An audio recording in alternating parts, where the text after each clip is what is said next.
बिस्मिल्लाहिर्रहमानिर्रहीम। अस्सलामुअलैकुम। मैं हूं करामत मुग़ल और मेरे साथ हैं ईसा नकवी। चीन ने सालसी करा दी है, एक बड़ी डील करा दी है सऊदी अरब और ईरान के दरमियान। ये बहुत बड़ी डेवलपमेंट है, लेकिन पाकिस्तान में सब लोग सियासत में इस वक्त गुम है। ये कितनी बड़ी डेवलपमेंट है दुनिया पूरी के लिए और पाकिस्तान के लिए ख़ास पे।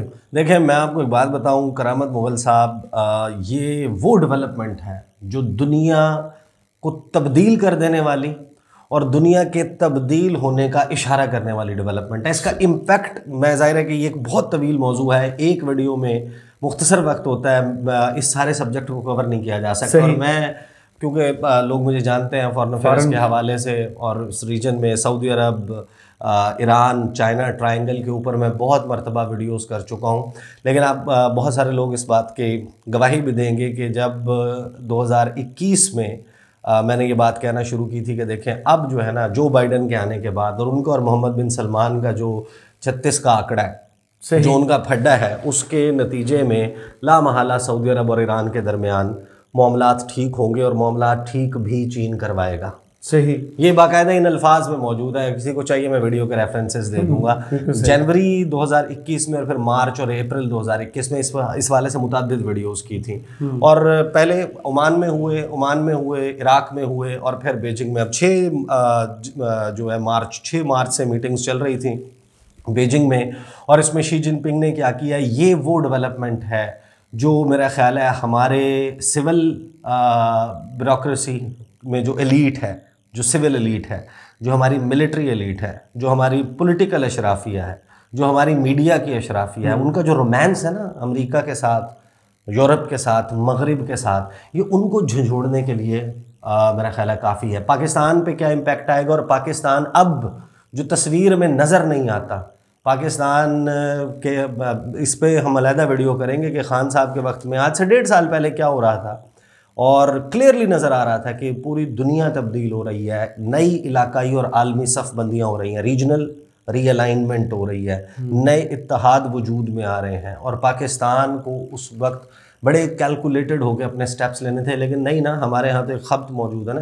क्यों हमारी दोस्तियाँ अमेरिका, हमारी रिश्तेदारियाँ अमेरिका में, यूरोप में, डॉलर, और फिर वो जाहिर है कि अमेरिका एक सुपर पावर रहा है, लोगों का उसके साथ जो है वो बड़ी एफिलिएशन एसोसिएशन है। हमें भी पिछले साल बड़े इसके राग सुनाए गए कि नहीं जनाब, अमेरिका मासूम है और अमेरिका की यारी बहुत इंपॉर्टेंट है, अमेरिका के वेंटिलेटर लगे हुए हैं। तो अमेरिका के ये डेवलपमेंट वो ही है कि जिसपे प्रैक्टिकली आप अंदाज़ा लगाएं कि चीन का, यूँ समझे चीन का मिडल ईस्ट पर कब्जा हो गया। सही, वो जो कि अमेरिका का स्ट्रॉन्ग होल्ड था। सऊदी अरब को तो कहते थे कि अमेरिका का पिट्ठू है। आप वही सऊदी अरब आज अगर अमेरिका में खड़े होकर डील कर रहा है, एक तरफ अली शाम खानी ईरान से, दूसरी तरफ मुसैद बिन मोहम्मद अल लेबान, वो वहाँ पर मौजूद हैं, हैंडशेक हो रहे हैं, फाइल्स एक्सचेंज हो रही हैं, एग्रीमेंट्स में साइन हो रहे हैं, और सामने बैठे हुए हैं वांग जी चाइना से, और वहाँ पे जो मैसेजिंग आई है, आप उनके अल्फाज सुने, आप अंदाज़ा लगाएं सुलह करवाता कौन है? चीन। सुलह करवाता है चौधरी, जो सबसे ताकतवर होता है, जिसके असर को फ्रीकैन मानते हैं। ये दो ममालिक, वन ऑफ दी, अगर आप पूरी दुनिया की हिस्ट्री में इस वक्त जो करंट वो है, उसमें जो राइवलरीज हैं उनको काउंट करें ना, कि दुश्मनियाँ, दो पावर्स की, दो ममालिक की दुश्मनियाँ, उसमें टॉप की दुश्मनियों में एक ईरान और सऊदी अरब की है, पाकिस्तान और इंडिया की है, पूरे रीजन में रूस की, जो वो लोगों को मालूम है कौन सी दुश्मनियाँ हैं। उन दुश्मनियों को अगर ख़त्म जो करवा रहा है, तो वो सुपर पावर कैसे बनता है? सुपर पावर को लिख के कोई सर्टिफिकेट या अवार्ड थोड़ी मिलता है, कोई Guinness book of world record में नाम थोड़ी आता है। जब आप सुपर पावर बनने के मराहिल तय कर रहे होते हैं, तो आपका दारुल हुकूमत दुनिया में ममालिक को लड़वा रहा होता है और उनकी सुलह करवा रहा होता है, उनको जोड़ रहा होता है। अमेरिका इस रीजन में असलहा का कारोबार, ये जो वेस्टर्न कंट्रीज़ करते थे स्ट्रेट ऑफ हॉर्मुज़ में, और ये सब कुछ, ये किस बात के ऊपर? इन दोनों को एक दूसरे के अगेंस्ट पिच करते थे ना। हम डेवलपमेंट पे भी आ जाते हैं, क्या हुआ है इसके इम्पैक्ट्स के ऊपर हम अलहदा से करेंगे। पाकिस्तान के पास क्या ऑप्शंस हैं, क्या पछताने के अलावा भी कोई ऑप्शन है, इसके हवाले से हम अलहदा से बात करेंगे। लेकिन अभी जो है वो ज़रा इस डेवलपमेंट को देख लेते हैं, इसकी जुज़ियात को, कि हुआ क्या है। सबको मालूम है ईरान और सऊदी अरब के दरमियान एक राइवलरी, यमन जो है वहाँ पर मंसूर हादी की हुकूमत को ये बैक कर रहे थे सऊदीज़, और वहाँ पर हौसी कबाइल जो हैं उन्होंने टेक ओवर कर लिया। उस वक्त पाकिस्तान का भी लोगों को बैकग्राउंड मालूम है, इस डिटेल में नहीं जाएंगे। इसी दौरान जाहिर है कि सऊदी अरब और ईरान के दरमियान बड़ी टेंशन्स मौजूद थी कि हौसीज़ को जो है वो ईरानी जो है वो रिजीम वो बैक कर रही है और ईरान के एक्सपेंशनिस्ट ज़ाइम है उसके हवाले से। फिर देखें ना, सीरिया में बशार अल असद को सपोर्ट करते हैं ईरानी, सऊदीज़ जो है वो दीगर जो उनके पॉलिटिशियन हैं एंटी बशार अल असद जो फोर्सेस हैं उनको वो करते हैं। लेबनान में ईरान करता है हिजबुल्लाह को सपोर्ट, और जो उनके सुन्नी पॉलिटिशियंस हैं उनको करता है सऊदी अरब सपोर्ट। इसी तरीके से आप इराक़ की बात कर लें, इसराइल के हवाले से, यमन के हवाले से, हर जगह हमारे यहाँ भी जो है वो एक आम तासुर मौजूद है कि जो सेक्टेरियनिज़म है उसमें कहीं ना कहीं इन दो फोर्सेस का जो है वो हाथ मौजूद है। अब ये जो डेवलपमेंट हो रही है, इस दौरान जब ये चल रहा था, एक शिया आलिम थे शेख निमर अल निमर, उनको फांसी दी गई 2016 में सऊदी अरब में। वो फांसी के बाद हंगामे फूट पड़े ईरान में, ईरानियों ने हमला कर दिया सऊदी अरब की एम्बेसी के ऊपर, और वहाँ पर जो हमला हुआ, जो जिस किस्म के तोड़ फोड़ और जो सूरत हाल बनी, 7 साल पहले उन्होंने अपने डिप्लोमेटिक रिलेशंस कट ऑफ कर दिए। उसके बाद लोगों को मालूम है कि जो हौसीज़ हैं उन्होंने सऊदी अरब पे और यूएई के ऊपर उनकी जो स्ट्रेटेजिक इंस्टॉलेशंस हैं, आपको हर दूसरे दिन खबर, चौथे दिन आती होगी कि मिसाइल हमला नाकाम बना दिया, ड्रोन हमले हो रहे थे, अरामको के ऊपर हमला हुआ था फैसिलिटी पे, कितना बड़ा हमला हुआ था सऊदी अरब पे। और इन्हीं को पिच करके अमेरिका जो है वो इनको थार्ड और पैट्रियट मिसाइल और उनकी बैटरीज और उसके नाम पे $1 का असलहा वो बेचता था सऊदी अरब को। ये डर का कारोबार, खौफ का बिजनेस, सबसे बड़ा बिजनेस ही है वो सब कुछ करता था। ये सारी सूरत हाल चल रही थी। मार्च में जिस वक्त वांग जी जो हैं वो गए ईरान, कुछ 26 या 27 मार्च थी, और ईरान और चीन के दरमियान 25 साल का स्ट्रेटेजिक पार्टनरशिप का मुआहदा हुआ। सही। और उस मुआहदे में तय ये पाया कि चीन $400 अरब देगा और ईरान बदले में 25 साल तक हैवीली डिस्काउंटेड प्राइसेस के ऊपर चीन को ऑयल फराहम करेगा ईरान। सही। ठीक है। और उसके लिए भी आपको पता है पाकिस्तान का क्या रोल था। वांग जी ने उस वक्त फॉरेन मिनिस्टर थे, उन्होंने ट्रैवल किया, वो गए, वो तुर्की गए, वो यूएई गए और वो गए सऊदी अरब, और उन्होंने उनको एतमाद में भी लिया। उस वक्त भी मैंने कहा था कि अब ये तयशुदा है, अब ये आपको नज़र आ रहा है कि चीन जो है वो बड़ा मेजर प्लेयर बन गया मिडल ईस्ट में, और उन्होंने डील करना है। और पिछले कुछ अरसे में यूक्रेन वाले क्राइसिस में आप देखें कि जो ऑयल की प्राइसेस के हवाले से अलाइनमेंट नज़र आती है मोहम्मद बिन सलमान की पॉलिसी और व्लादिमीर पुतिन की पॉलिसी में। ओपेक प्लस रशिया जो है वो मिल के जिस तरीके से टफ टाइम दे रहे हैं वेस्टर्न ब्लॉक को ऑयल प्राइसेस के मामले पे, वो भी बड़ी एक नया फिनोमेना है जो हमने देखा। अब इस सारे सिचुएशन में फ्राइडे को जो मीटिंग हुई है, उस मीटिंग के बाद अनाउंस ये किया गया है कि अगले 2 महीने में ईरान और सऊदी अरब एक दूसरे के यहाँ सफारत खाने खोलने जा रहे हैं, ताल्लुकात को नॉर्मलाइज करने जा रहे हैं। और बात यहाँ पे ख़त्म नहीं होती। एक 1998 का और एक लगभग सन 2000 का, ये 2 मुआहदे, एक ट्रेड के हवाले से, ट्रेड इन्वेस्टमेंट और टेक्नोलॉजी के हवाले से एक मुआहदा था, वो 1998 का था, और 2000 का था जो ड्रग ट्रैफिकिंग को रोकने के लिए टेररिज्म के हवाले से और दीगर जो शोबे हैं, जो सिक्योरिटी रिलेटेड शोबे हैं, उनमें ताउन के हवाले से था। उन 2 को भी रिवाइव करने का फ़ैसला कर लिया है। अब इसका मतलब ये है कि आप इवेंचुअली नॉर्मलाइजेशन होता देखेंगे। और जो चौधरी वाली बात है ना कि देखें चीन जो है आप किसके ऊपर ट्रस्ट करते हैं ना, बेसिकली जब आप सालसी के लिए किसी सालसी पे एग्री करते हैं कि ये हमारा मीडिएटर होगा, ये मीडिएशन करवाएगा, ये सुलह करवाएगा, एक तो ये कि आप उसे अपने से बड़ा तस्वुर करते हैं, दूसरा ये कि आप उसकी गारंटी पे यकीन रखते हैं। मतलब चीन अब इतनी बड़ी पावर बन चुका है, वो जो हम कहते हैं ना कि जो 21वीं सदी है वो एशिया की सदी है, और वेस्ट से ईस्ट में पावर का सेंटर शिफ्ट कर रहा है, जिसको ईस्ट में लीड करेगा चीन।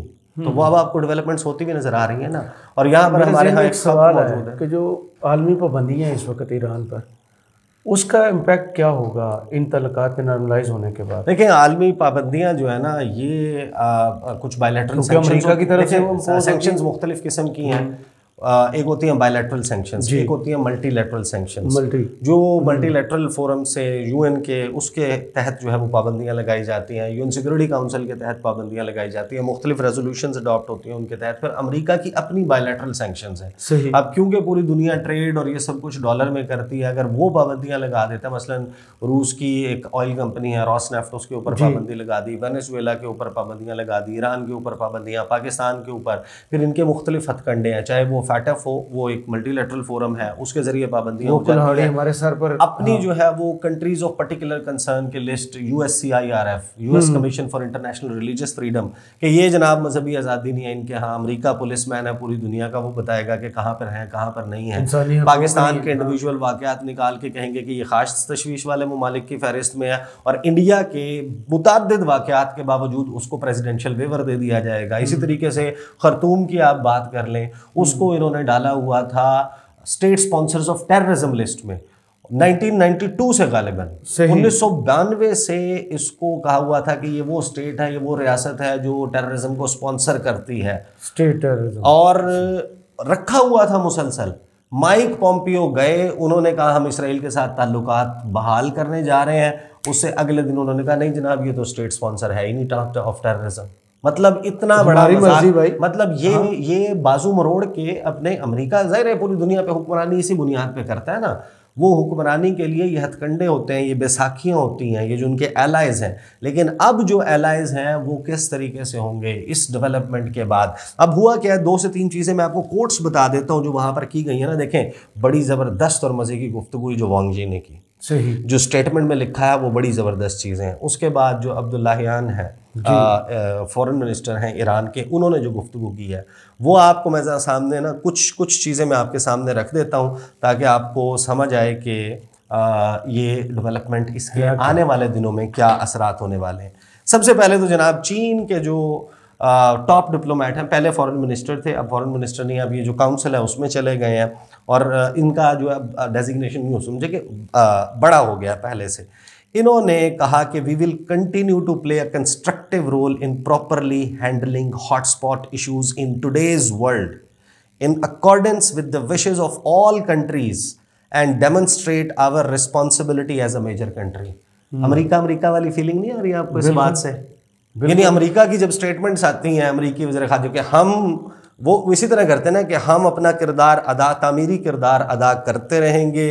तमाम ऐसे जो हॉट स्पॉट्स हैं, जो जहाँ पर लड़ाई का खदशा मौजूद है, उनको हैंडल करने में इन टुडेज वर्ल्ड, आज की दुनिया में, इन accordance with the wishes of all countries, यानी कि तमाम ममालिक की ख्वाहिशात के मुताबिक, और डेमोन्स्ट्रेट करेंगे, साबित करेंगे हमारी जिम्मेदारी एज अ मेजर कंट्री, एक बड़े मुल्क के तौर पर। तो हो गया, आ गया ना अमेरिका वाली फीलिंग आपको। आगे जो वांग जी जो है उन्होंने आगे उसके बाद क्या कहा, जो अब समझे बाकायदा अमेरिका मुखातिब है इसमें, इस जुमले में, the world is not limited to the Ukraine issue. दुनिया सिर्फ यूक्रेन इशू महदूद तक नहीं आए ना, देखेंगे हम भी क्या कर रहे हैं, ये उन्होंने कहा है। और फिर साथ ही उन्होंने कहा है कि जो फेट है, जो मुकद्दर है और मुस्तकबिल का फ़ैसला है मिडल ईस्ट का, मशरिक़ वस्ता का, वो मशरिक़ वस्ता के लोग करेंगे और अपनी उमंगों के मुताबिक करेंगे। ये भी बाकायदा एक शील्ड दी है, एक फबती कसी है अमेरिका को। अमेरिका जो आपको पता है ना कि बहरीन में उनका है 5th फ्लीट, बिल्कुल, अभी उन्होंने 7th फ्लीट से जो उनका USS Ronald Reagan, not Ronald Reagan, USS नहीं, निमिट्स नहीं, रोनाल्ड रेगन ही मंगवाया था यहाँ पर एक बहरी बेड़ा, पूरा वो एयरक्राफ्ट कैरियर समेत जनाब, फ्रीगेट्स, और वो बुलाए थे। ये वो तेल की वो गुजरगाह है जहाँ से पूरी दुनिया में जो मेजर सप्लाई होती है ऑयल की, वो इस रास्ते से होती है। सही। और इसके ऊपर उन्होंने अपना रखा हुआ था, इनके दरमियान लड़ाइयाँ करवाता था। अब आप अंदाज़ा लगाए ना कि एक तरफ अमेरिका का प्लान चल रहा था, मिडल ईस्ट पीस प्लान, कहाँ गया वो? फिर उन्होंने तो नॉर्मलाइज करवाना था ताल्लुकात को। जैरेड कुशनर उस वक्त सब कुछ कर रहा था, डीलिंग कर रहा था। जो दामाद है डोनाल्ड ट्रंप का, वो आता था, मोहम्मद बिन सलमान, और वो शीरो शक्कर थे। सारा कुछ प्लान के मुताबिक चल रहा था, एक के बाद एक ताल्लुकात नॉर्मलाइज होते गए।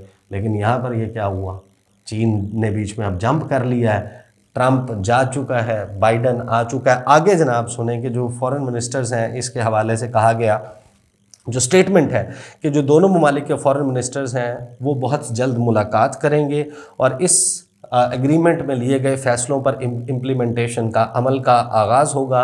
नेसेसरी अरेंजमेंट्स किए जाएंगे ताकि दोनों ममालिक में सफ़ीर जो हैं वो एक दूसरे के तैनात हो जाएं और दोनों साइड्स ने ये एग्री किया है कि एक दूसरे की सॉवरेनिटी, एक दूसरे की जो खुद मुख्तारी है, इनमें एक दूसरे के दाखिली मामलात में कोई मुदाखलत नहीं करेंगे, नॉन इंटरफेरेंस के हवाले से उन्होंने बात की है।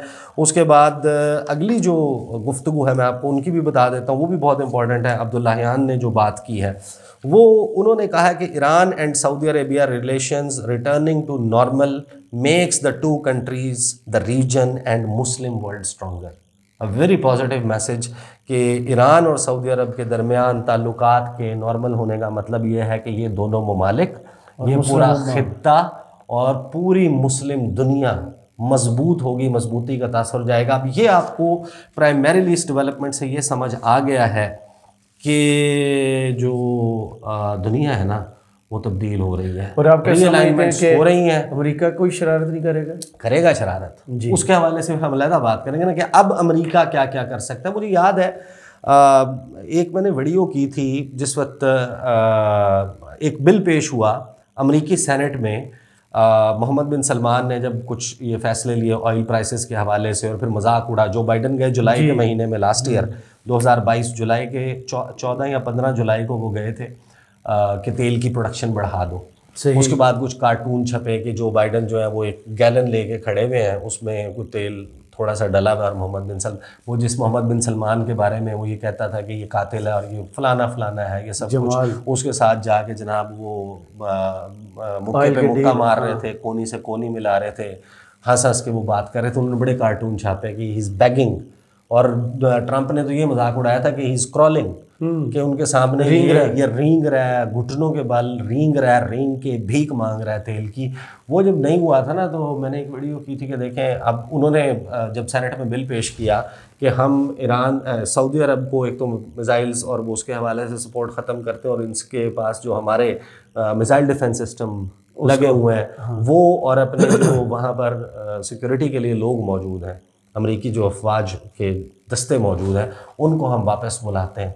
उस वक्त मैंने एक वीडियो की थी जिसमें मैंने बताया था कि ऑप्शंस क्या है और इस डेवलपमेंट का ये जो सारी हो रही है इसका नतीजा क्या होगा कि सऊदी अरब जो है वो चीन के और रूस के मज़ीद करीब हो सकता है, वो इनको अपने नेट सिक्योरिटी प्रोवाइडर के तौर पर ले सकता है और ईरान के साथ ताल्लुकात बेहतर हो सकते हैं और उसमें चीन और रूस किरदार अदा कर सकते हैं। मुझे याद है कि I don't know the person, उन्होंने एक वीडियो बनाई कि ईसा नकवी ने ये दावा किया तो मुमकिन ही नहीं है, ऐसा हो ही नहीं सकता। उन्होंने वीडियो बनाई, वो वैसे अच्छी वीडियोस करते हैं अपने उसके ऊपर। आई डोंट इवन, मैं आई ट्राई टू फाइंड, और मैं उनसे रब्ता करने की कोशिश करूँगा कि भैया ये मैंने बात उस वक्त की थी, आपने कहा था कि जनाब ये तो टेक्निकली मुमकिन नहीं है। तो ये चीज़ें टेक्निकली नहीं होती, ये पॉलिटिकली और डिप्लोमेटिकली होती है। तो ये बहुत बड़ा हेडवे है। हम आगे मेरा ख्याल है कोई एक दो वीडियोज़ इसके ऊपर ज़रूर करेंगे। जो आपने एक सवाल किया उसके हवाले से कि अमेरिका क्या कार्ड्स इस्तेमाल कर सकता है छेड़छाड़, और फिर ख़ास तौर पर इंडिया पाकिस्तान पे क्या इम्पैक्ट आएगा, इंडिया पे क्या इम्पैक्ट आएगा रीजन में। तुर्की के हवाले से अब तुर्की को भी $5 अरब सऊदी अरब ने जमा करा दिए ना सेंट्रल बैंक रिजर्व्स में। तो आप देखिए कि ये क्या इस वक्त क्या पूरी दुनिया में किस किस्म की तब्दीली आ रही है। ईरान पे, सऊदी अरब पे खुद पे क्या इम्पैक्ट आएगा, गल्फ़ ममालिक जो खलीजी ममालिक हैं, जो GCC कंट्रीज़ हैं, वहाँ पे ग्रेटर अरब वर्ल्ड में क्या इम्पैक्ट आएगा। और जो प्रेशर डाला गया था इसराइल को तस्लीम करने का अरब कंट्रीज, उसका क्या होगा इसके ऊपर इंशाल्लाह उसके ऊपर तफसील से बात। बहुत शुक्रिया ईसा नकवी।